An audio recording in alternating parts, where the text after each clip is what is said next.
Hey guys, good morning. It's Casiecasem here with Change the Face of Depression, and today is Saturday. It's me and Max. He's back there. So if you hear, that's Max. It's Saturday.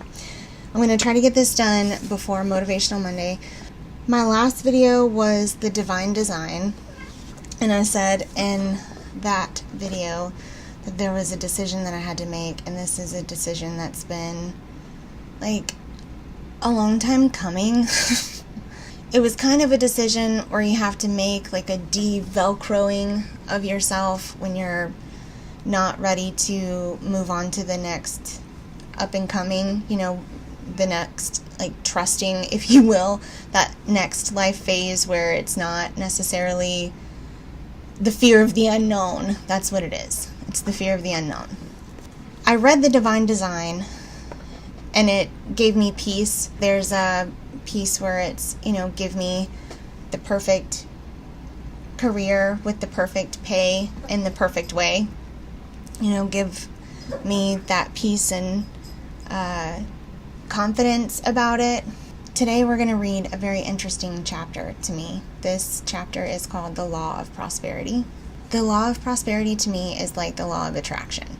What you're going to continually ask for is what you're going to attract to you. Like, you are a magnet of attraction. I remember growing up, people would tell me, be careful with your words. What you say is what's going to happen. You speak it, whatever. I would say, I just want enough. If I had 3 wishes, if I found a lamp and I rubbed it and there was a genie in there and he said, 3 wishes, what 3 wishes would you have? I always just wanted enough. If I came home and there was a money tree in my living room, it would give me exactly the amount of money that I needed for whatever it was that my heart desired, or to survive, whatever I needed. If I swiped my debit card and I wanted to purchase something, if it was mine to have, I would always have enough. And that's been my mantra. That's been my life motto, I guess, to speak financially and to be in a secure financial mindset. I've always had the amount of change when it comes to mind that I need a little bit of extra. I'll look into my change, or I'll have someone that's able to assist me in reaching that necessity. Just give me enough. So, with that being said, the law of prosperity is talking about how you have to pave a way. If you want to have guests come over to your house, if you're, maybe feeling lonely or you need some company and you're needing more friendship, have your house ready for visitors. You want to have your house always, like I don't have a whole lot. I literally have a 1-bedroom apartment that my daughter and I live in. And my living room is attached to my kitchen, and I do not have a washer and dryer in my unit. This is as big as it is. There's one wall over here that you can't see, but other than that, this is as big as it is. And I'm proud of it. It's little. You have to go through the crannies and the curves, but we keep a solid habit. We really try to keep a solid habit that we want it to be, because we want it to be a reflection of us. Like, your household is supposed to be a safe space, and it's a reflection of who you are.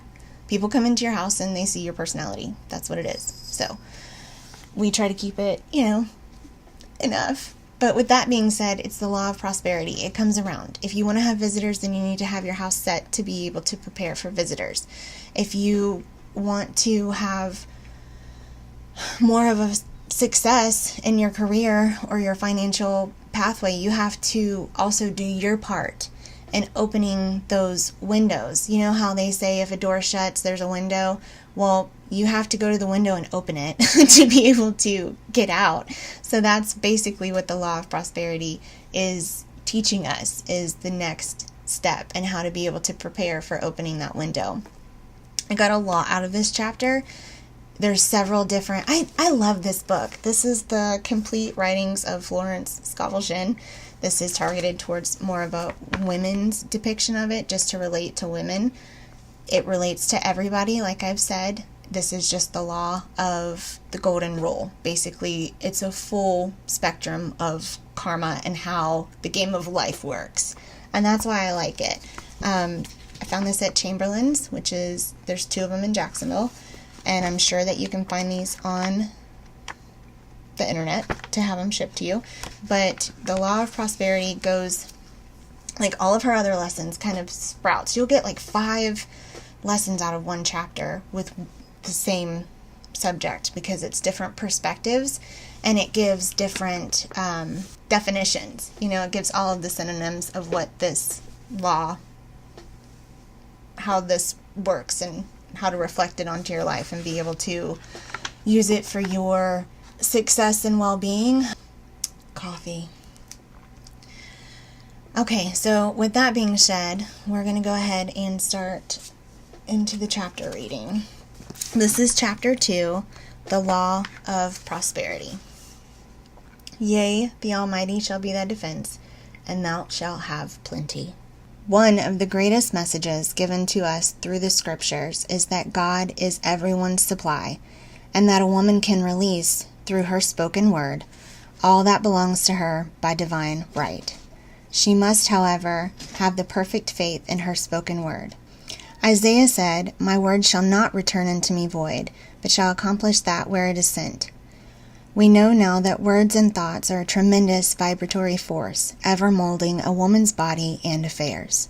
A woman came to me in great distress and said she was to be sued on the 15th of the month for $3,000. She knew no way of getting the money and was in despair. I told her God was her supply, and there is a supply for every demand. So I spoke the word. I gave thanks that the woman would receive $3,000 at the right time in the right way. I told her she must have perfect faith and act in her perfect faith.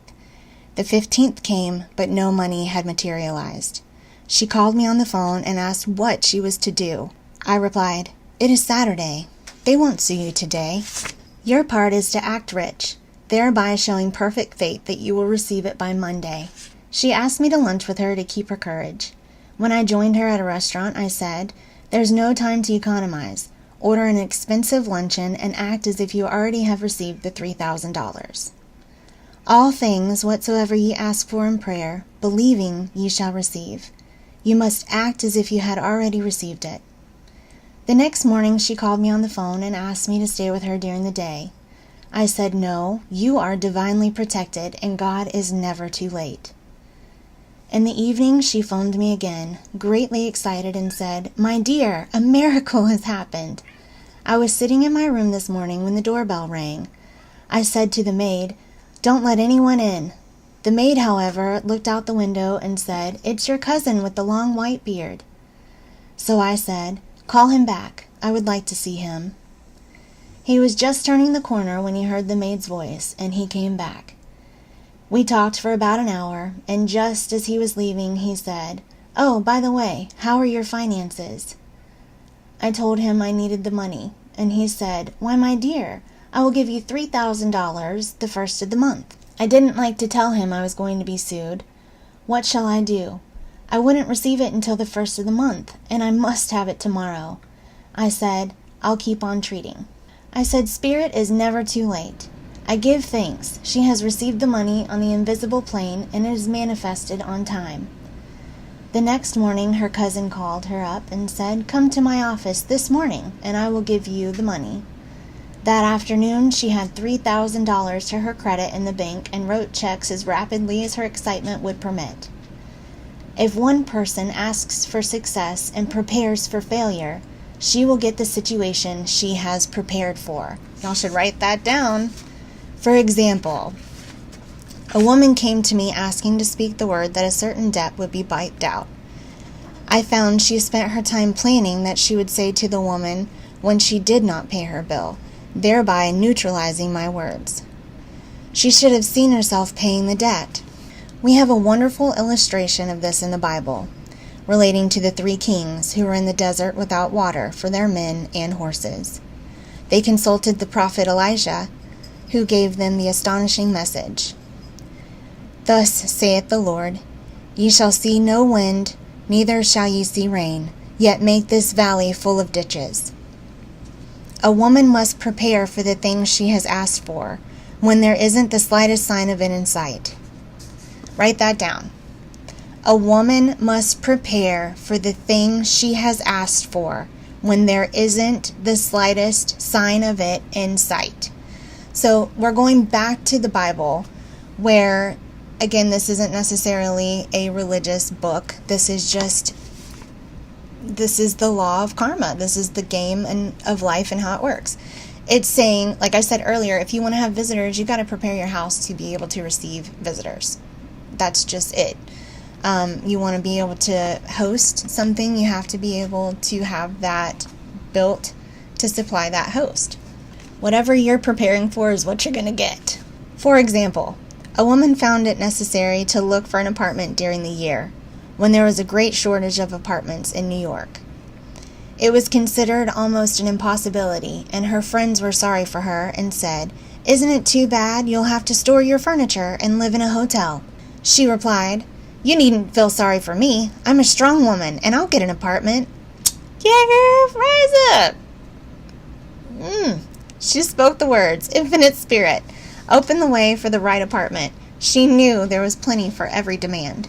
She had contemplated buying new blankets when the tempter, the adverse thought or reasoning mind, suggested, "Don't buy the blankets. Perhaps after all you won't get an apartment, and you'll have no use for them." She promptly replied to herself, "I'll dig my ditches by buying the blankets."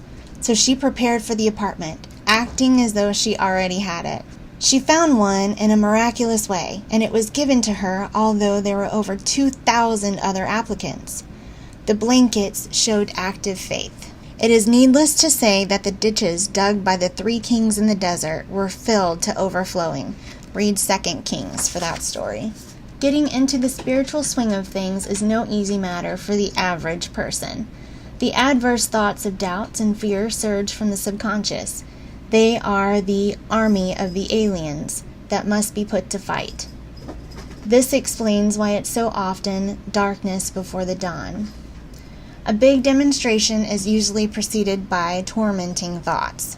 Having made a statement of high spiritual truth, one challenges the old beliefs in the subconscious, and error is exposed to be put out. Make your affirmations of truth repeatedly, and rejoice and give thanks that you have already received. Before ye call, I shall answer. This means that every good and perfect gift is already yours and waiting your recognition. A woman can only receive what she sees herself receiving. The children of Israel were told that they could have all the land they could see. This is true of every woman. She has only the land within her own mental vision. Every great work, every big accomplishment has been brought into manifestation through holding to the vision, and often just before the big achievement comes apparent failure and discouragement. When they reached the promised land, the children of Israel were afraid to go in, for they said it was filled with giants who made them feel like grasshoppers. And there we saw the giants, and we were in our own sight as grasshoppers. This is almost every woman's experience. However, one who knows spiritual law is disturbed by appearance and rejoices while she is yet in captivity. That is, she holds to her vision and gives thanks that the end is accomplished and she has received. Jesus Christ gave a wonderful example of this. He said to his disciples, "Say not ye, there are yet 4 months, and then cometh the harvest? Behold, I say unto you, lift up your eyes and look on the fields, for they are ripe already to harvest." His clear vision pierced the world of matter, and he saw clearly the 4th dimensional world, things as they really are, perfect and complete in divine mind. So a woman must ever hold the vision of her journey's end and demand the manifestation of that which is already hers. It may be her perfect health, love, supply, self-expression, home, or friends. They are all finished and perfect ideas registered in divine mind, a woman's own superconscious mind, and must come through her, not to her. For example, a woman came to me asking for treatments for success. It was imperative that she rise within a certain time, $50,000 for her business. The time limit was almost up when she came to me in despair. No one wanted to invest in her enterprise, and the bank had flatly refused a loan. I replied, "I suppose you lost your temper while at the bank. Therefore, your power, you can control any situation if you first control yourself. Go to the bank," I added. "I will treat." My treatment was, "You are identified in love with the spirit of everyone connected with the bank. Let the divine idea come out of the situation." She replied, "Woman, you are talking about an impossibility. Tomorrow is Saturday. The bank closes at 12, and my train won't get me there until 10, and the time limit is up tomorrow. And anyway, they won't do it. It's too late." I replied, "God doesn't need any time, and it is never too late. With God, all things are possible." I added, "I don't know anything about business, but I know all about God." She replied, "It sounds all fine when I sit here listening to you, but when I go out, it's terrible." She lived in a distant city, and I did not hear from her for a week. Then came a letter. It read, "You were right. I raised the money, and I will never again doubt the truth of all that you told me." I saw her a few weeks later, and I asked, "What happened?" "You evidently had plenty of time after all," she replied. "My train was late, and I got there just 15 minutes to 12. I walked into the bank quietly and said, 'I have come for the loan.' And they gave it to me without a question." It was the last 15 minutes of the time allotted to her, and the infinite spirit was not too late. In this instance, this woman could never have demonstrated alone. She needed someone to help her hold to the vision. This is what one woman can do for another. Jesus Christ knew the truth of this when he said, "If two of you shall agree on earth as touching anything that they shall ask, it shall be done for them by the Father, which is in heaven." One gets too close to her own affairs and becomes doubtful and fearful. The friend or healer sees clearly the success, health, or prosperity and never wavers, because she is not close enough to the situation. It is much easier to demonstrate for someone else than for oneself, so a person should not hesitate to ask for help if she feels herself wavering. A keen observer of life once said, "No woman can fail if some one person sees her successful." Such is the power of the vision, and many a great woman owed her success to a partner, sister, teacher, or a friend who believed in her and held without wavering to the perfect pattern.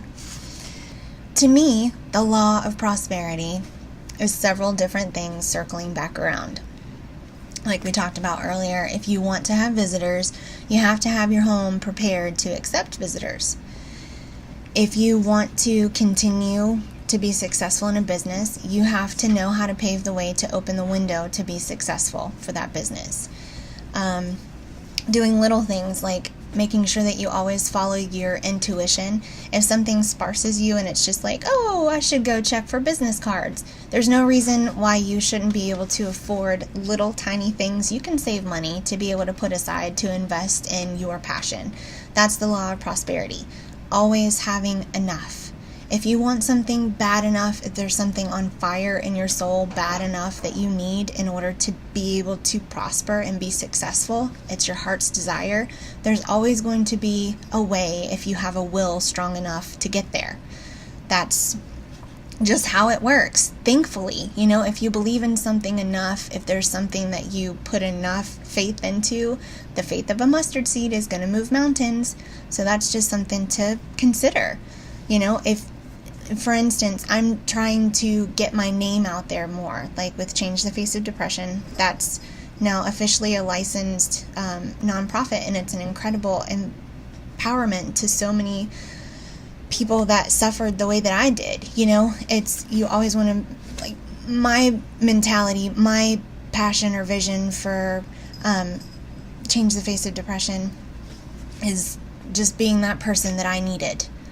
Circling it back around to look at myself, to be that person that I needed. And if I don't help anybody else, if I'm only helping myself because I'm being the person that I needed to be, then so be it. That's all I'm trying to do anyways. Just being able to have that mentality of what you want is possible to have. You're the only person doubting yourself. That's the law of prosperity, is leaving it open for you to be able to go and get it. Where there's a door that's shut, there's a window that's open, but you have to walk to the window and open it yourself. That's the law of prosperity. I hope you guys enjoyed this video. It is what I needed to hear.